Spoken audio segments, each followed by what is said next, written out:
Tá bom. Não, pode ficar. Deixa. Aquela? Roubando? Ai, amado.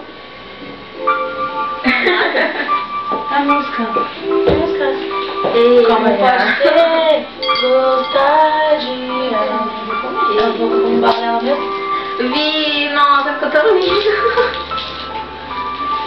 Você passou? É, percebi.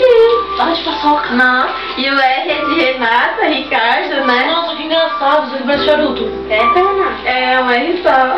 Charuto? É assim, Ai, meu Deus, tô chocolate. É. Oi? Pode ser. Hoje eu vou. Gostar. Vou, na hora que eu chegar eu entro. Daqui a pouco, eu só tô fazendo um negócio pra gente comer aqui. E... Mudou? É um pouquinho, né? Não, mas eu cozinho bem. Não é, não? Ai, não fala assim. Não, tem uma aberta aqui. Um pouco. Ah, é? Um pouco. Espera só um minutinho. Não, eu vou falar de cupuaçu que o amigo da minha mãe trouxe do Maranhão. Eu não sei se é bom. Eu não sei, eu tenho nojo de comer isso.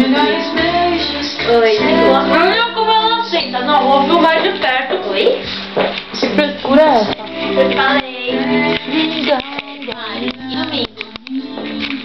Puta, meu, eu vou pôr isso na internet, sabia? Marina, e domingo? O que tem? Vai No sair? Vila Lobos, não é? Não sei. Ele falou que é no Vila Vamos no Lobos. boliche? O Ivo falou pra ela que é no Vila Lobos. Olha meus B.O. na internet. Você vai então?